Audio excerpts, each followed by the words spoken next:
Улаанбаатар хот энэ жил эрх жуулчдын тоог 10%-аар буюу 40 мянгаар нэмэгдүүлнэ гэсэн зорилтыг тавин аялал жуулчлалын салбарт 3.6 тэрбум төгрөгийг зарцуулахаар төсөөлжээ. Өнгөрсөн жил хот 3.4 тэрбум төгрөгийг жуулчдыг татах ажил зориулж, эргээд аялал жуулчлалын салбараас 20 гаруй тэрбум төгрөгийн орлого олжээ. 2016 онд дээрх мөнгө урсгалыг өсгөх зорилготойгоор Монголын үндэсний түүх соёлыг түгээн дэлгэрүүлэх, олон улсад сурталчлан таниулах 25 багц ажил хийхээр нийслэлийн аялал жуулчлалын газар төлөвлөсөн тухайга өнөөдөр олон нийтэд мэдээллээ. Багц ажилд үндэсний их баяр наадмын хүрээнд зохион байгуулах урлаг соёлын арга хэмжээ, 2015 оноос зохион байгуулж ирсэн Даншиг наадам хүрээ зам 2016, сонгодог урлагийн үдэш, төв талбай зохиогддог цуврал фестивалууд багтжээ. Жуулчдын тоог нэмэхийн тулд зочид буудал, дэм буудлын стандартыг шинжлэх, төрийн байгууллагаас зохион байгуулдаг олон улсын урал зөвлөгөөнийг аялал жуулчлалын бус улирал зохион байгуулах зэрэг зохицуулалт хийхээр төлөвлөсөн байна.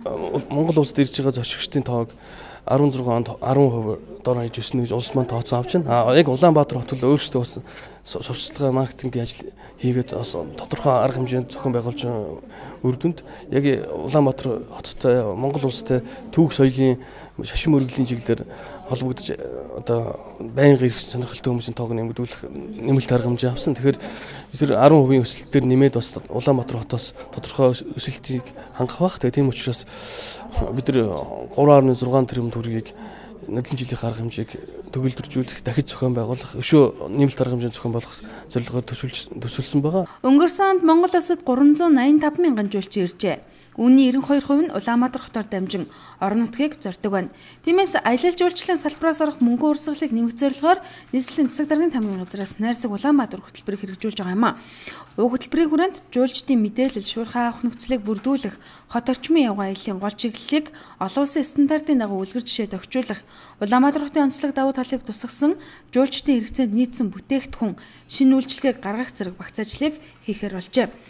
Энгийнээр тайлбарлал ганданлагчлалын эдэг торсон орчныг жуулчдад зориулан тохижуулж, соёл аялал жуулчлалын дүр болгон шинжлэх төлөвлөгөөг хот гаргасан байх юм а.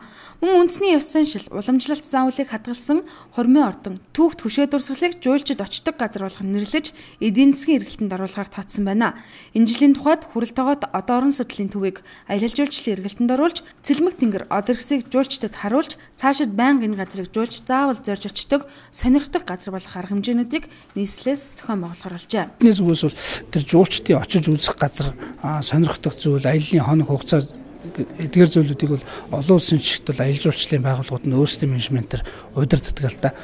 Манайд байгаа бол өнгөрсөн хугацаанд явж ирсэн бол мэдээж нийтлэг үйлчлэгээний газрууд заасан толгойч гэдэг юм уу, төв талбайч гэдэг юм уу, ганданлагчлал бид бол илүү олон аялал жуулчлалын бүтээгдэхүүн үйлчлэгээ тэр үзмрүүдийг санал болгохыг хүсэж байгаа. Тэр чухалаараа одоо бидний энэ жуулч чиглэсэн информат, гадаад сурталчилгаа, аппликейшн мэдээллүүдээр цоошин газруудыг цоошин ашиглах боломжтой нөөцтэй энэ газруудыг танилцуулж байгаа. Монголд ирсэн нэг жуулчин хоногт дунджаар 190 Америк доллар зарцуулдаг гэсэн судалгааг Монгол анх гаргасан байх юм а. Аялал жуулчлал сайдар хөгжсөн орнууд жуулчдаас нэмэлт такс авч аялал жуулчлалын салбараа хөгжүүлдэг байна. Монгол улс энэ жишгээр ажиллахаар өнгөрсөн онд нийслэлтэй албан татвартай болж уг татвараас олсон орлогоо жуулчдыг эх орондоо татах төсөөл хөтөлбөр үзэсгэлэнг санхүүжүүлэхээр хуульчилсан юм а.